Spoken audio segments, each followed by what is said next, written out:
Yeah, it's recording. Raj, don't forget your coat, mate. Yeah, all right. See, look how little I can do this, better. Such a control freak. Well, anyway, so All right, Richard, let's Raj, cheers. good to see It you is again, man. good It's to been a see you. while. It's been too long. It's been last too long. time was, I think it was when you come down to support me at. Oh, Speakers Corner. Was this Last the time. October event? That was a fun day. We had a good Thank time you for there. that. I appreciate Yeah, it it because was- I remember I was in a Well, lot I of think, trouble. look, the thing about it is, you were getting, let's be honest, not just you, but the Christians, Yeah. Jewish people there, the atheists were getting bullied Yeah. by Islamists Yeah. who were threatening all sorts. They were threatening to, Yeah. you know, to be violent towards you, to stab people and so on and so forth. The police weren't doing anything about it. Yeah. So we came down there, and there was only 15 of us Yeah, actually yeah, got into the park because the yeah. police were stopping people getting Yeah. in. And I think we just said to them, we're not going to, we're not going to put up with this. Yeah, and I Leave appreciate these guys that alone. because since then I think they've realised that that free speech isn't going to be kind of like taken lightly.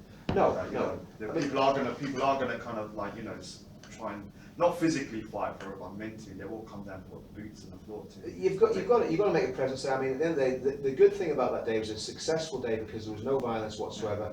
But we basically got there and made a point that we weren't going to allow freedom of speech to be curtailed at the Speaker's Corner. Because you should be able to say what the hell you want at the Speaker's Corner. I should be able to say the same as well. And that's what it's all. And in fact, the key to this, and that's why Speaker's Corner is so important. The key to this whole battle is freedom of speech. Yeah. It's not about Islamophobia or this or that or the other. It's about being able to say what you want about whatever issue that is. That's fundamental to Western civilization. And what's happened at Speaker's Corner is like a microcosm of what's happening throughout the whole of the UK. And we could include Tommy in that.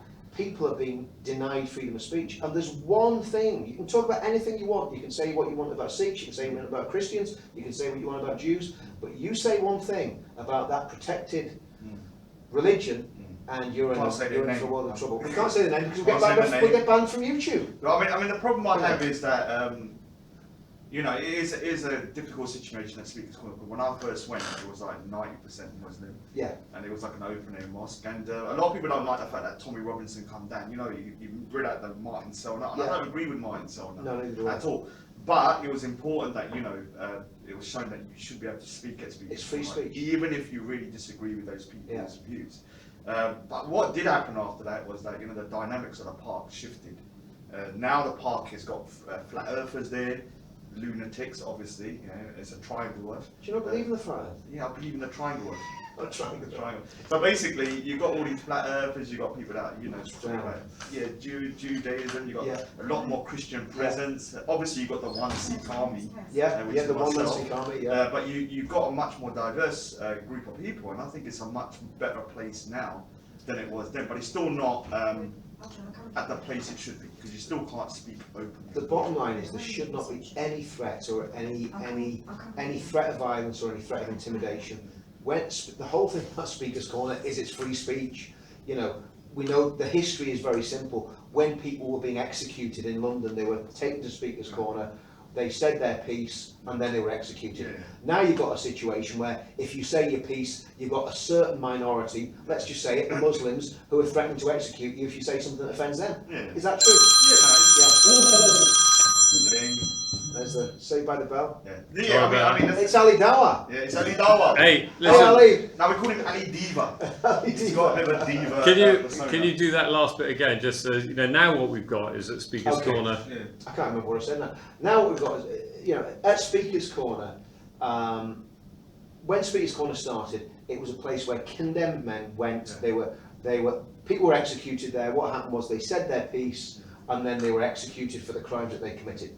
Now you've got a situation where you go to Speaker's Corner, and if you go to Speaker's Corner and say your piece, you've got the Muslims threatening to execute you if it's attacking their religion and their ideology. That is totally unacceptable. We can't have that. That's got to change. So, how do we do that? How do we move it forward? How do we get it from where it is now, where you've got people threatening violence, threatening to stab people and so on and so forth, to a situation where if you want to say, I ain't paying that bullshit jizya. I love that phrase. Let's get that. We're going to get those let's t-shirts. Get that worldwide, man. We want to get those t-shirts. I ain't paying that. I'm going to get one for the next demo. I ain't paying that bullshit jizya. I mean, let me explain the concept that I ain't paying that bullshit jizya, because a lot of people don't really understand how it come about. Now, the jizya tax, for me, is a suppression tax to kind subjugate the people, and the Sikhs have actually fought against this. So there is some historical side to it, but it was more about, at the time before you came down to support me, I had people on live stream saying that if Raj doesn't apologise for Tam, and there was a guy called Tam that I remember that. for his behaviour, we're going to force him out of the park, we're going to do this to him. So for me, the jizya was the sorry. And I said, I ain't going to say sorry to you. And I never said sorry, I still haven't. And it's been a year, I'm not going to say sorry. Unless I truly feel that I've done something wrong. So when it comes to, they don't really like it, but I will say something that I know the one way to infiltrate someone's brain is to repeat something often enough. And when I was being escorted out, they were shouting, I ain't paying that bullshit jizya to me. And obviously, they didn't realise they were kind of taking the mick out themselves. But in terms of Speaker's Corner right now, I think it's in a pretty good place. But you saw the other week with, I don't want to speak too much about the individuals because I don't really get on with it. But you saw over the last few weeks where there was some tension and stuff. The reality is that shouldn't be happening, because like when someone goes to Speaker's Corner, they should be able to go there. And I mean, when we went there, we forcefully debated. And we got in each other's faces, but there was no violence whatsoever, and nobody was actually physically threatening violence when we were there. There was a lot of aggression on both sides. The police were there, but what I saw the other day was the lad Jedi, wasn't it? Jedi was literally getting bullied and intimidated by a mob of what looked like steroid-infested jihadists who were bulging at the eyes, flexing the muscles, and saying, "We're gonna kill you. We're gonna take you out." AKA Dick Pick Tarweed. Yeah.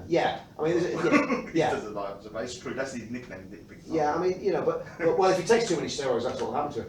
But no, there's a story behind it. Right. Okay. But the thing about it is that was what I saw there was intimidating.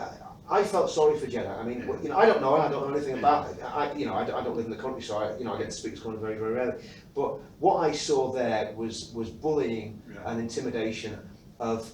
I mean, put it this way, right? If that had been a mob of white skinheads intimidating a black man in the same way that those Muslims exactly intimidate that black man, because and it seemed it was because he was black. They got in his face. They were threatening to beat him up. If that had happened anywhere else in the country, it would have been on mainstream media. It would have been the top headline. They would have loved it. Look at the far right attacking this guy, and it was totally unacceptable. And again, I don't know if it's been resolved or what's happened. I mean, it's been resolved. I mean, obviously, the more I talk about it, the more they're going to get angry. But I'll talk about it because I think I can. Free speech. So basically, I mean, with these individuals, I don't get on with either side. I think both of them are bullied. But I don't agree with this kind of like mob mentality where you have groups of guys coming around and using their religion to rile people up. So it was nothing religious. But in order to galvanise the mob, they made it into a religious thing. So you heard, them chanting slogans and stuff. And it was getting very dangerous. And I was there myself as well. It's happened to me. It's happened to others as well. And the problem with the police at the moment, to the police, we're going to have a meeting with them. We have a monthly meeting or have monthly meetings.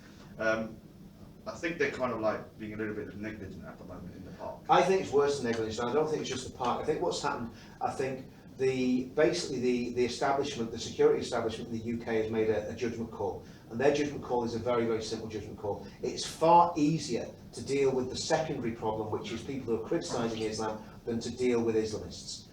They will let Islamists go so far, as long as they're not blowing people up, bombing and shooting people, they will let Islamists have free reign. So you were talking about jizya tax. We have de facto Sharia law in the UK. If you go too far and say too much about Islam, one, the Islamists will probably come and try and kill you, and two, the police will probably come and knock your door and arrest you. And that's exactly the situation we're in. And I believe that's why Tommy Robinson's in prison. I believe that. It's as simple as that, because he is the only, apart from you, he's the only guy with the balls that I know that stands up and calls Islam as it is in the UK. Nobody else is doing that, right? And because of that, he has been persecuted. I mean, we were talking earlier, there's a lot of anti-Semitic people about. There's a lot of, that's a little bit disappointing. It's dreadful. It's dreadful, right? I've always been against anti-Semitism. But you don't see them getting banned from Facebook, YouTube and Twitter. You don't see them getting locked up and thrown into prison. Happens occasionally, but very, very occasionally, and only when they cross the line and say something absolutely crazy. But what's happened to Tommy is he has taken a consistent stand against Islamist ideology, against Muslim grooming gangs, against jihadists. He's named them and shamed them, and because of that, he has been thrown into prison. And I believe 100% that he's an innocent man and he's a political prisoner. I mean, I've spoken to people that don't even like Tommy Robinson, and even they say that the sentence is very harsh. And I'm talking about people that really dislike him. So it's pretty clear cut that the government or state is trying to kind of persecute him or make an example of him. And not to speak. One of the things a lot of people say, I mean, I've got so much stick for supporting Tommy Robinson. It's probably the one thing that people always use, and even just the other day, people were trying to prove to me that he's racist. Now, for me, someone who's a patriot and wants the best for their country, and you know, maybe wants to reduce immigration to a certain degree or a large degree, and wants to increase security and sort out the grooming problem and extremism, that doesn't make you racist.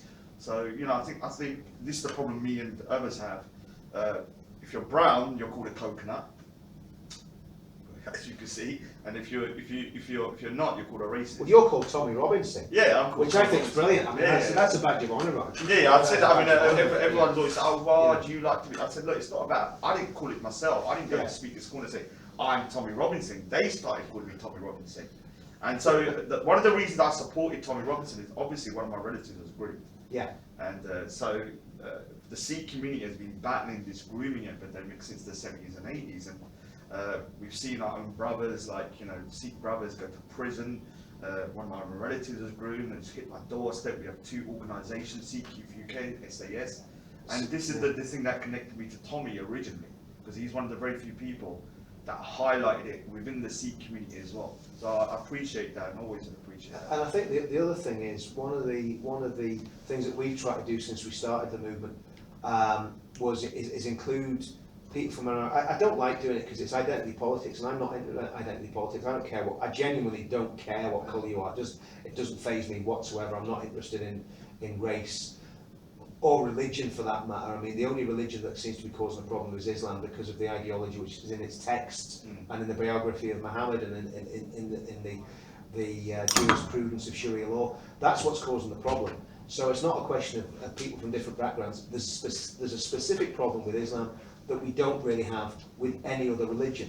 And the fact that we can't talk about that, I mean, did you hear about the guy in Norfolk that was arrested? No. Right, no, exactly, nobody's heard about it, hasn't been on the news. A guy converted to Islam, seems like he's mentally ill, converted to Islam, he was getting picked up every Friday, taken to the mosque. He's been arrested and found in possession of hand grenades, explosives, bomb-making materials, and there's absolutely nothing on the mainstream media about it. If that was a Sikh guy, or a Jewish guy, or a Christian guy, or a white guy, it would be absolutely everywhere. And that's the double standard. And whatever you think, whatever people think about us and what we do, all we're trying to do is saying that double standard is unacceptable, and it is not equality. I mean, we've been working for a long time on what we really believe, and it comes down to basically four things: freedom, so that's freedom of speech, freedom of religion, freedom of conscience, freedom of assembly, equality, genuine equality, where it doesn't matter who you are, whether you're, you know, brown, yellow, white, whatever you are equal before the law, equally accountable to law, equally protected by the law. Democracy, because democracy's been taken away from us because of what's happening in the country, and sovereignty. And those four things are basically the four core principles of what it means to be British and what living as a UK citizen should be all about. And a coach in horses has been driven through that by the establishment, by people that are into identity politics on all sides, and of course by Islamists. And that's what we've got to get back to very, very basic principles of what it means to live in Britain, to be a British citizen, and that's what we've been trying to do. But whether people will listen or not. Well, the issue I have now, this is going to be more of a criticism. Yeah. Although I support the movement, I am totally independent. I've tried, as you know, for 2 years. I've always been, all right, I've got my own particular goal, and I don't align myself too much with any particular group, because when they start fighting, I've got too much problem as it is. I don't need to have, like, you know, all this kind of politics in the background. But the one thing that, you know, I think is problematic for me is that I'm constantly having to say, they're not racist, they're not thugs, they're not this. And then when you see the visual image of some of these marches, and they're going, Muhammad is a pedo and all this kind of stuff, and all that, it just makes my life much more difficult, because I want to be able to. Now, I'm not talking for the Sikh community. I am an outsider generally, But I will say that on the ground, when I'm speaking to people within the Asian or Sikh community or the Indian community, most people agree there's problems. Well, yeah. But they won't come Yeah. to the marches or any of these things. They don't feel like they're going to be comfortable. We've had Muslims at our marches. Yeah. We've had ex-Muslims at our marches. We've had Sikhs. We've had people from the West Indian community. So but the reality is that a lot of what you're seeing there is a distortion of the facts on the ground. Now, let's talk about Muhammad. I mean, Muhammad had sex with a 9-year-old girl. What does that make him? I'm not going to get involved. Well, that's the point. I know what you're saying. So what I'm saying, even though that might be a crass way of putting it across, and the optics might not be good, is it factually true that Muhammad had sex with a 9-year-old girl? I mean that's according to their sources. Yeah, so according to Muslim sources. Yeah.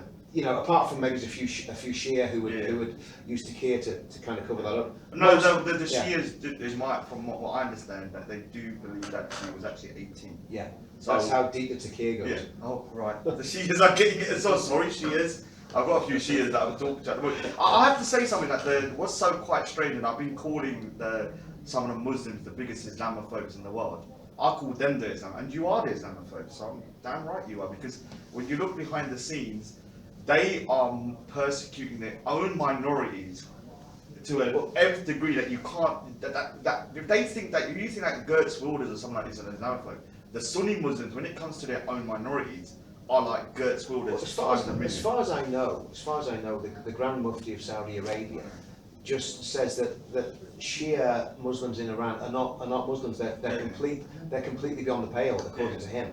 And he is one that thinks that Muslim men should be allowed to marry 10-year-old girls. So I'm with the Shia. I would much prefer, I wish what the Shia believe. They're going to hate that. When they see that, they're going to be like, oh my God. Well, the reality, if the Shia believe that she was 18, right, then that means there is absolutely no scriptural reason or theological reason for somebody to marry a girl that's under 18, right? So if that was true, that would be great. From what I can gather from the hadiths that say that what age she was and so on and so forth, that's probably not true. And also there's things in the Quran that would suggest that it is possible. Well, if you go to Speaker's Corner, you don't get Shia saying talking about letting their kid marry. Like Ali Dawa said, he would let his little girl or whatever marry an older man at a certain age. You don't get them doing that. So for me, I'm going to just go by face value at the moment. But the thing that I have a problem with is the double standards, because recently I've been being attacked on my faith. I'm talking about real disgusting stuff, and it's who by the Sunnis or the Shias or? It's the Sunnis, obviously. Yeah. So basically, behind the scenes, because since I've done that Tommy Robinson interview thing like that outside the court and stuff, and I was talking about grooming, they don't like the fact that when I'm talking about grooming, it breaks the narrative of it being a racist thing, because the Sikhs are pretty much ethnically the same as the Pakistani. Absolutely. So if we're getting and I say the word attacked, I know it sounds like a strong word, but it is an attack on another community when you're targeting them specifically, and they don't like to hear that. And I'm going to say, if you're listening, until you sort this problem out and start realizing there is an issue, I can never work with you, because I've been banging my head against a brick wall for 2 years straight, and no matter what I say, they're still deflecting and saying no, there's no issue.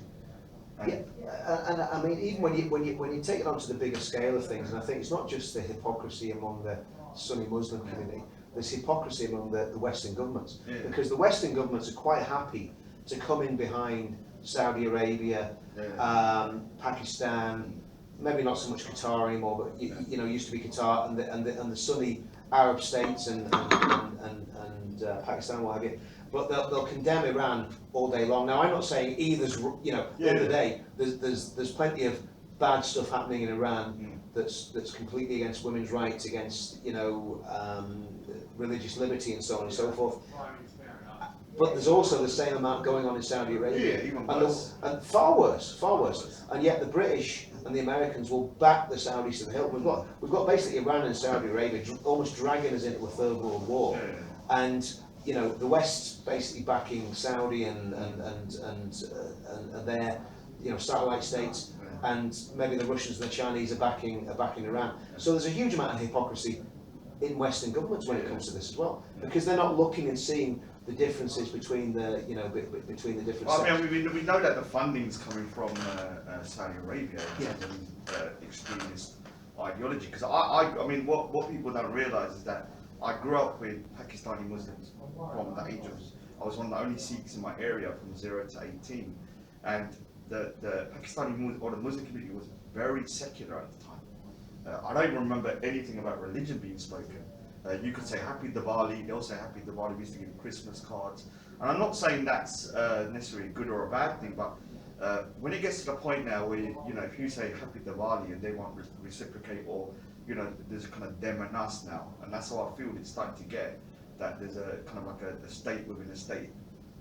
Within that community. And the Saudis have bankrolled that for the past since, and that's the started in the 90s. Well, actually, it started in the 1970s. I mean, it started in sort of 1973 after the the oil crisis. Yeah. That's when they started really bankrolling the. And I think Maududi, who was the Pakistani Islamic theologian, he got the King Faisal Award for being the best Muslim in the world or something in the 1970s. I think Zakir Naik got that as well. Well, yeah, I think Zakir maybe was in the running for that, and then they realised he didn't know what he was talking about. So, but Maududi was an Islamic theologian. He died I think in the late 70s, and he got the King Faisal Award for whatever it was. But so the Saudis were backing that strain of Islamism that's basically taken over the Pakistani community. But you've got to take it right back as well, because you've got to say, where does this go back to, and what it is, what the Wahhabis are and the Salafis are and people that follow Maududi's teaching is, they are basically going back to the source texts. So they're going back to the Quran, they're going back to the Hadith, they're going back to sort of, the first few hundred years of Islam and basing their religion on that. So in a way, what they're doing is being faithful to what they believe. So it's not just that there's a problem with extremism. There's a problem fundamentally in the texts and in the theology of Islam, and that's something that again nobody wants to talk about. Everybody just wants to say, well, it's just the extremists.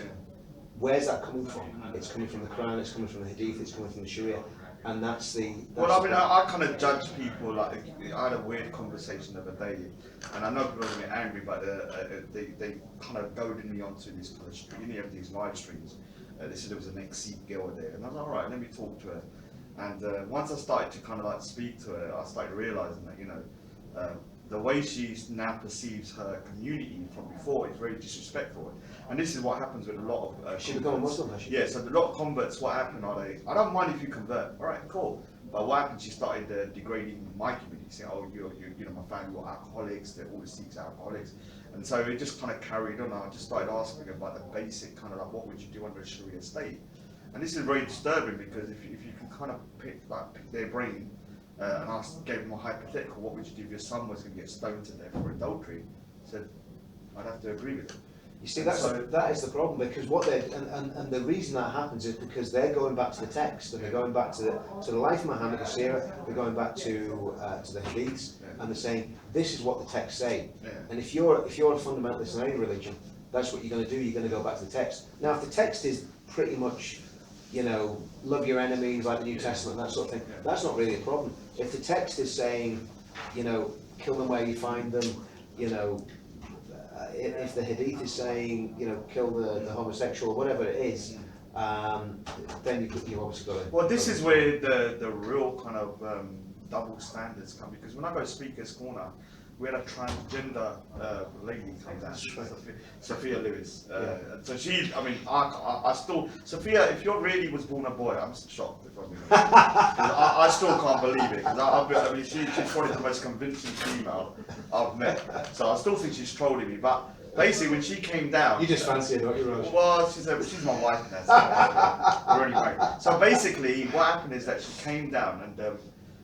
She never said nothing about Islam. She never said nothing about Muslims, and straight away, it was mainly the Muslim community would come over, and they would either overly sexualize her, or they would start to say, "Oh, well, you're a disgrace. You're not human. You're not this. We would do this and do that." And so when you see this double standard of you're treating another minority in such a disgraceful way, and then you expect, you know, everybody else to be treating you. Do you think that maybe he's in the closet and they actually? Yeah, this is the problem. The problem. They really have a bit of a shine for No, the problem was that on the one hand they wanted to kill her, on the other one they wanted to marry her. So I think their brains were malfunctioning. I mean, Modine is one of them. He was like literally like, "You're going to hell. Can we go on a date?" No, I'm not lying. Watch the video. It's a classic. So it's this kind of like double standards that. There's comedy value in all. Yeah, no, you got to watch that video. It's probably one. And then what happened was that she was being abused, and then in the third week she started saying stuff about Muhammad. Yeah. Because she was getting abused. Then they started saying, "You're an Islamophobe." Yeah. But she had been abused for 2 weeks straight. So the way to retaliate. So this is kind of like the double standards I see generally. Like, you know, they feel like they can say anything about your faith. So when you go Speaker's Corner, you will hear them say, "Oh, Jesus come out of a God come out of a woman's vagina." To a Christian, that is offensive. Hugely offensive. Yeah. But if you was to then retaliate and say something about Muhammad, that's it. Yeah. So I've realised over 2 years that the kind of concept of freedom of speech. They even get upset when you read their own sources to them about Muhammad. Yeah. You know, if you read to them the fact that Muhammad actually thought he was mentally ill and he was going to throw himself off a cliff, and then his wife said, "No, calm down. You're okay. It really is the angel Gabriel, not the devil that's giving you all these revelations."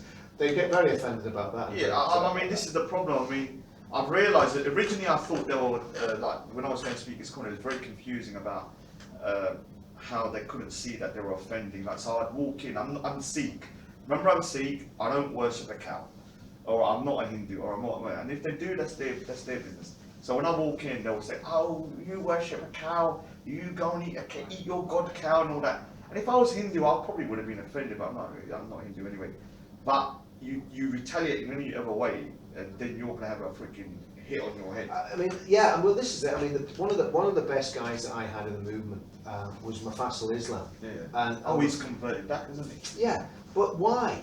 I mean, you know, the only thing I can put it down to, he got that much great. I don't believe for a minute, having sat with Mufassal, not just on camera, but for hours, talking about. I mean, Mufassal used to say things about Islam that made me cringe. Yeah. I mean, he was just the most virulent critic of it. I mean, and he was a Dawi. He went around teaching Islam to people. He was like, his job was to go and evangelize people and turn them to Muslims, and he would just rip into it. And I was like, well, Mufassal, you really shouldn't say that about Muhammad. I mean, like, you know, that's going too far now, you know. And for him to supposedly convert back, I think there's got to be coercion there. But don't you think that we need to, look, for me, I'm in a difficult position because I believe in the freedom of religion. I think people should be able to practice their faith as long as it doesn't start encroaching within the wider society. Like, so, like, although I don't agree with a lot of things, I don't want to suppress Muslims who are practicing their faith as long as it does start encroaching with the British faith. So how do we balance that? The problem is, I mean, at the minute the pendulum has swung so far. You know, you cannot. It's very close to being a criminal offence to talk like we're talking tonight, right? That's how bad things. Well, you've got a brown man next to you. So yeah, but it doesn't matter. You've got a pastor. So you've got to understand the hierarchy. The hierarchy goes the gay transgender Muslims at the top of the hierarchy, and then there was one next to yeah, and I know, and then the Sikhs. You're a bit further. In fact, you're probably just above the Christian, and then you've got the sort of white working class guy who's just the scum of the earth. And what's even worse is the white working class girl, because the state just doesn't care about them because they've allowed 1 million of them to be raped by these monsters in the past 30. But what I want to know, because the thing is, like I've said, no offense, I don't classify myself as English. I see myself as Punjabi by ethnicity. Yeah, but British. But I'm British, Punjabi, exactly. Sikh. So it's all three of them as a concept. Yeah. So I don't really, you know, people say, oh, you know, you're English. I'm not really. I'm proud of being Punjabi. I'm proud of being British as well.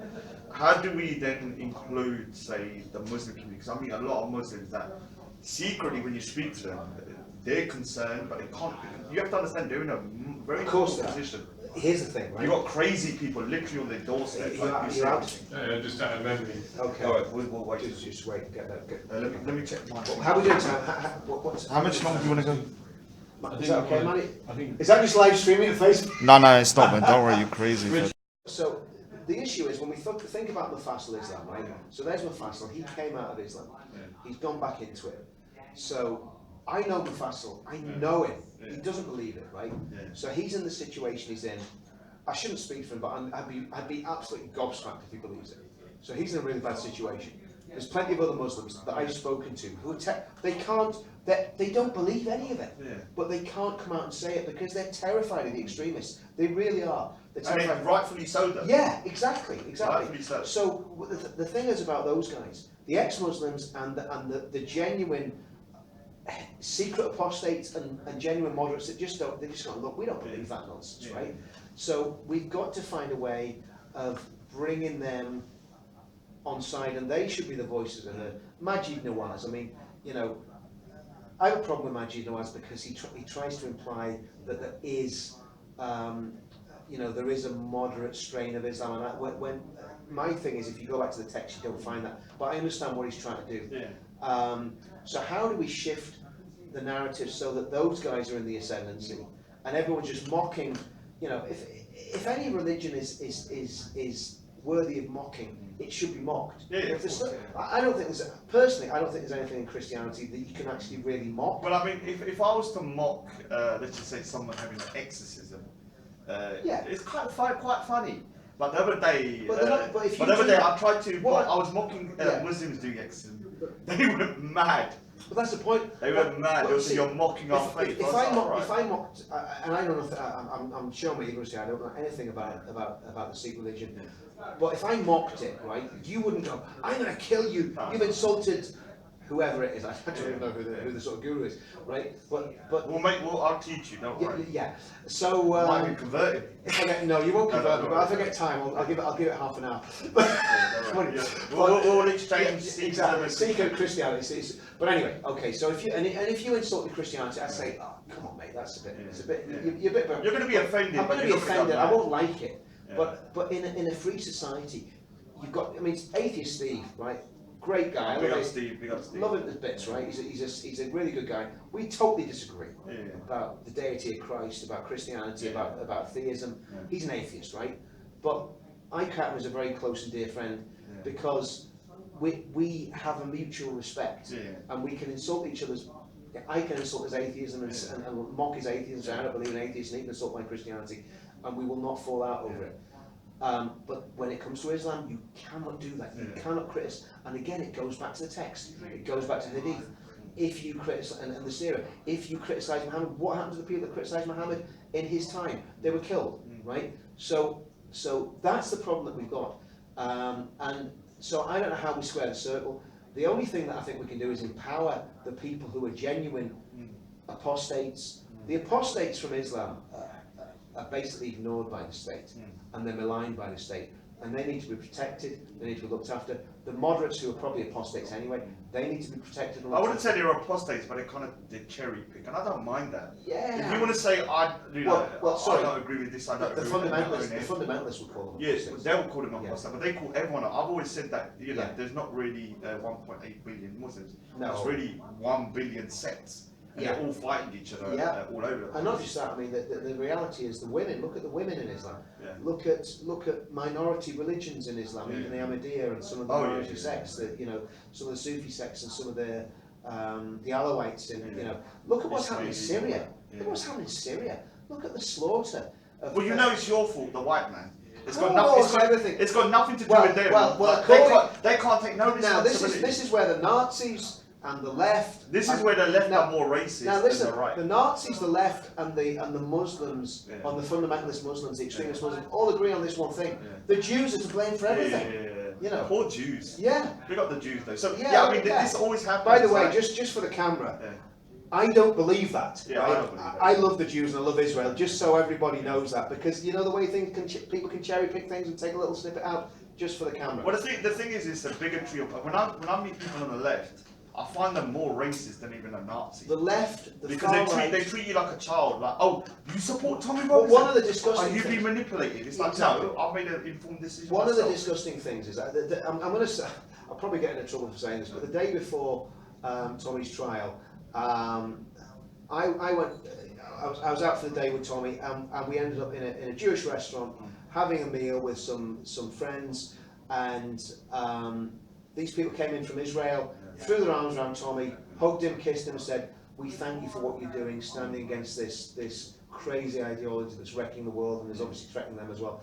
So, you know, I've always been against anti-Semitism, and the Nazis, the hard left, and the Islamists all agree that the Jews are to blame for everything, and I think that's. Well, I fell over it earlier. I blame the Jews as well. Yeah. So it seems like everything that people do, because exactly. I mean, it doesn't matter what it is. Like, I was trying to have a conversation, and like there was somebody on there, and it's the Jews. I said, all right, it's crazy. If you truly think the Jews are that powerful, why don't you try and replicate what they do? Don't. Exactly. Like, exactly. when I look at them, I'm like, oh damn, you're on the top of everything.